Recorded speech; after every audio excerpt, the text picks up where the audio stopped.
The girl used the single penny she had begged for to buy a piece of bread. Just as she was about to take a bite, she noticed another hungry little girl across from her, staring at the bread in her hands. Even though she herself was starving, she handed the bread to the other girl. The girl's older sister ran over and gave her a yellow rose to thank her for her kindness. The girl's mother said emotionally that she was truly like a little princess.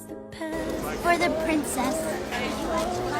Her father had doted on her since she was young, granting her every wish, treating her as his little princess, protecting her with great care. But then, the war broke out. Her father had no choice but to go to the battlefield. Helplessly, he sent the girl to a girls' boarding school. When she saw the kind-looking headmistress, she instinctively felt afraid and hid behind her father. Nearby, a little black servant girl was mopping the floor, her expression numb, lifeless, looking pitiful. In the classroom, the teacher was dozing at the podium, indifferent to the students' behavior. All of this shocked Sarah. One student pressed another girl's hair into an inkwell in the front row, a deliberate act of intimidation. These unsettling scenes made Sarah feel uneasy, but her father noticed nothing unusual and simply led her to a room. The room was beautifully furnished. Her father gave her a new doll and named it Emily. He told Sarah that whenever she felt unhappy, she could talk to the doll, and it would surely pass her words on to him. Sarah gently wiped the tears from her father's face, comforted him by saying she would take good care of herself, and told him not to worry. Memorizing me by heart. I already know you by heart.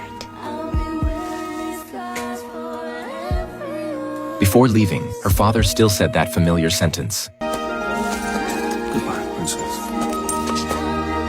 Tears instantly filled her eyes as she waved goodbye to him reluctantly. The next day, Sarah experienced the school rules set by the headmistress. Even though she knew French better than the teacher, she was still required to start from the basics. No talking was allowed during meals. She merely said thank you to the black servant girl serving food and was harshly scolded by the headmistress. When one student failed to answer a question in class, the headmistress publicly humiliated her, scaring her into a cold sweat. These cold and heartless rules made Sarah long for her father's warm embrace. She secretly made up her mind to change this school. One day, a girl's mother passed away, and she collapsed on the floor, crying uncontrollably. The teacher was at a loss and simply abandoned her. Sarah stepped forward and comforted her, saying that she too had lost her mother, but that didn't mean they could no longer talk to them. She said that mothers in heaven are like angels, and no matter what you say, they can always hear it. Then Sarah began telling the little girl a fairy tale. The story attracted the surrounding children and even caught the attention of the black servant girl. But when their eyes met, the servant girl panicked and ran away. Sarah chased after her and discovered that the servant girl's feet were badly frostbitten, so she gave her own shoes to her. The servant girl stroked the fur lining of the shoes. It was the first time she had ever felt warmth. At a reading session, when it was Sarah's turn to read, she took the book,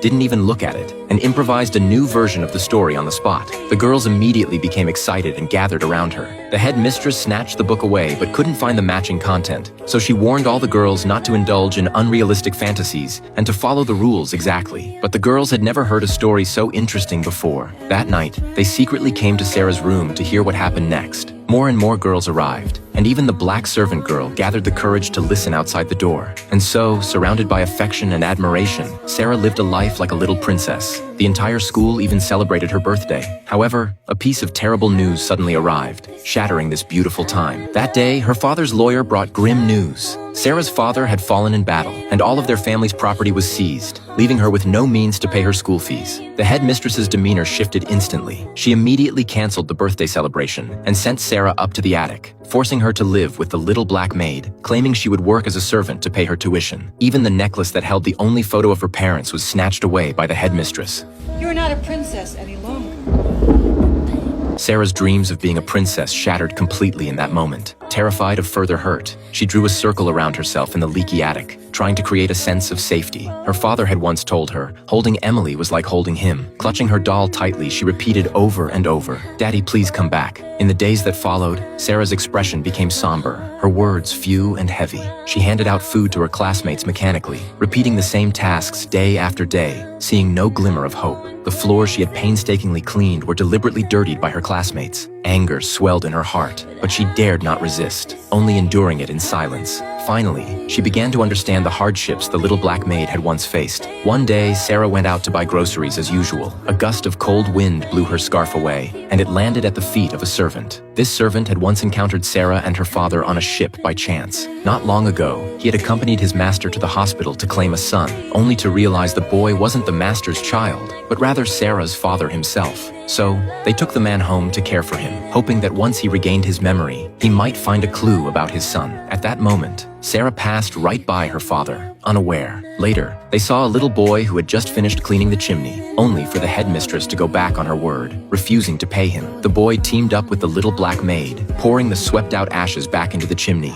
leaving the headmistress covered in dust. Sarah's classmates who disliked her continued mocking her, claiming she smelled horrible from head to toe. Unable to take it any longer, Sarah pretended to cast a curse on them, just like in her fairy tale books. Her classmates screamed in terror. Unexpectedly, the curse actually seemed to work. Her hair fell out in clumps, and she fainted on the spot in shock. Another classmate gathered courage to approach Sarah, assuming she no longer liked them. Sarah, in turn, mistakenly thought everyone no longer wanted to be her friend. After a heartfelt conversation, the misunderstanding was finally cleared up. Sarah eagerly returned to telling stories to her classmates. Then the girls hatched a plan. While the headmistress was out, they would help Sarah reclaim her necklace. They distracted the teachers, while the others sneaked into the headmistress's office and found the necklace. At the critical moment, the headmistress suddenly returned, forgetting something. In a rush, the little black maid screamed loudly, drawing the headmistress's attention and buying the girls inside enough time to escape. They rushed to the attic, preparing a surprise for Sarah. Carefully, they took out the necklace and placed it back around Sarah's neck. In that instant, Sarah was deeply moved. She had finally found true friends. But at that moment, the headmistress suddenly appeared at the attic door.